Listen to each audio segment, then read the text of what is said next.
దేవునికి స్తోత్రం. ఈ దిన నిత్య నివాసకు దేవదేవుడైన యెహోవా ఆదరణ వాగ్దానం. నీవు ఏ స్థితిలో నుండి పడితివో జ్ఞాపకం చేసుకుని మారు మనసు పొందుము. ప్రకటన గ్రంథం 2:5. ప్రియా నిత్య నివాసకు దేవదేవుని బిడ్డలారా, ప్రభువైన యేసుక్రీస్తు మహిమ కలిగిన ఘనమైన నామములో మీ అందరికీ నా హృదయపూర్వకమైన శుభాలు ఈ ఉదయకాల సమయంలో తెలియపరుస్తున్నాను. సర్వాధికారి అయిన దేవుని బిడ్డలారా, మీరందరూ బాగున్నారు కదూ? మన ప్రియ ప్రభు అయిన దేవదేవుడు నిత్య నివాసి, మనందరికీ సమాధానమును, నెమ్మదిని, ఆదరణను, సంరక్షణ ఇవ్వగల గొప్ప దేవుడు. మన జీవితంలో విజయవంతన ప్రతి కార్యాభివృద్ధి జరిగించగల గొప్ప దేవుడే.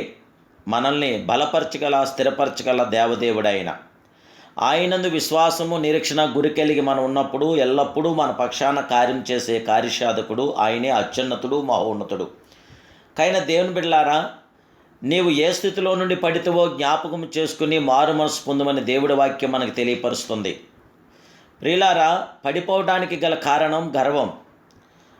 నేడు అనేకులు దేవుడు తమకిచ్చిన అందమును బట్టి, ఐశ్వర్యమును బట్టి గర్విస్తూ ఉంటారు. పరలోకంలో తేజో నక్షత్రముగా దేవుడు సృష్టించిన లూసిఫర్ అనే దూత తన సౌందర్యాన్ని బట్టి, ఆధిక్యతను బట్టి గర్వించి, నేను కూడా మహోన్నతునితో నన్ను సమానముగా చేసుకుందును, సభాపర్వతంపై కూర్చుందుననుకున్నాడు. నరకంలో ఒక మూలకు త్రోయబడింది. ప్రియమైన దేవుని బిడ్డలారా, మన హృదయంలో గర్వమునకు చోటిచ్చినప్పుడు మనం పాడైపోదుమే కానీ బాగుపడం. గర్వం అనేది కంటికి కనపడదు. అది లావుగాను, సన్నగాను, ఎర్రగాను, తెల్లగాను, పుల్లగాను ఉండదు. కానీ దాని స్వభావం మనం గుర్తించవచ్చును. గర్వంతో నున్నవాడి మాటలతో, ప్రవర్తనలో గర్వాన్ని చూడవచ్చు. గర్వం వల్ల జగడమే పుట్టెను. ఈనాడు ఇంటిలో, వీధిలో, దేశంలో జగడాలకు కారణం నేడు గొప్ప, నేను గొప్ప అనే అహంకారం ఉండటం వల్లనే కదా. నేను గొప్ప అనే అహంకారమే వారి జీవితంలో ఆ గర్వానికి చోటిస్తుంది. ప్రియ దేవదేవుని బిడ్డలారా, నీవు ఇతరులతో జగడమాడే వ్యక్తిగా, నీ కుటుంబ సభ్యులతో సమాధానం లేని వ్యక్తిగా కోట్లాట కలిగి ఉన్నావా? నిన్ను నీవు తగ్గించుకొని నీ విరోధులతో సమాధానపడు. ప్రవ్వా, ఈ గర్వము నా హృదయంలో నుండి తీసివేసి అనుకోగల మనసును దయచేయమని ప్రార్థించండి. దేవుడు తప్పకుండా గర్వాన్ని తొలగించి మెలకువను అనుకోవ కలిగినటువంటి చక్కని ఉన్నతమైన జయ జీవితాన్ని ప్రభు ఇవ్వగల గొప్ప దేవుడు. నాశనమునకు ముందు గర్వము నడుచును. ఎవరైనా ఒక గొప్ప మంత్రి గారు కారులో ప్రయాణం చేస్తున్నప్పుడు ఆయనకు ముందుగా పైలట్ కారు సైరన్ మోగిస్తూ పోతూ ఉంటుంది. అలాగే ఎవరైనా గర్వంతో అరుస్తూ ముందుకు పోతున్నారంటే వారి వెనకాల నాశనము వస్తుందన్నమాట. గర్వాంధుడైన వాడు తన గుడ్డితనముల వలన ఏదో ఒక సమూహంలో, పాతాళంలో పడిపోక తప్పదు. పడిపోవడానికి ముందు అహంకారమైన మనసు నడుచును. ఈనాడు అనేక మంది తమ ఆధ్యాత్మిక జీవితంలో నుండి పడిపోవచ్చున్నారు. విశ్వాసంలో నుండి, ప్రేమలో నుండి పడిపోవచ్చున్నారు. కారణం వారికున్న భక్తి గర్వం, అహంకార మనసు. అందుకే నీవు ఏ స్థితిలో నుండి పడితేవో జ్ఞాపకం చేసుకుని మారు మనసు పొందమని దేవుడి వాక్యం మనకు తెలియపరుస్తుంది. దేవదేవుని బిడ్డలారా, మనం పడిపోవడానికి గల కారణం గర్వమే. గర్వం వల్లే మనకు అనేకమైన ఇబ్బందులు ఇక్కట్లో కలుగుచున్నాయి. దేవుని బిడ్డలారా, మనకెందుకు అంత గర్వము?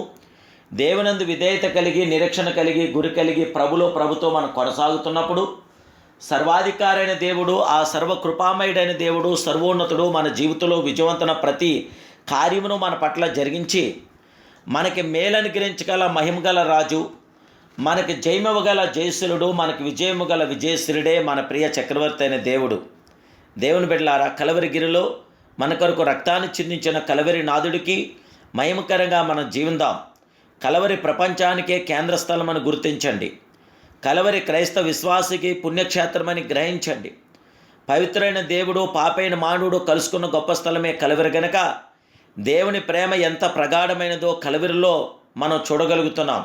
మన కొరకు కలవరిలో ఆయన ప్రాణాలు ప్రాణంగా పెట్టి మన కొరకు తన విలువైన అమూల్యమైన రక్తాన్ని చిందించి మనందరినీ శత్రు బలవంతుని మనకి జయమిచ్చి సాతాను చేతుల్లోంచి విడిపించడానికి ప్రభు మన కొరకు వచ్చారు కనుక ఆ జీవాధిపతి అయిన దేవదేవుడికి ప్రత్యేకమైన సమయాన్ని కేటాయించండి. ఆయనతో కొనసాగండి. ఆయన నామానికి మహిమార్థంగా జీవించండి. ప్రభు కృప మీతో నిల్చునుగాక. ప్రార్థన.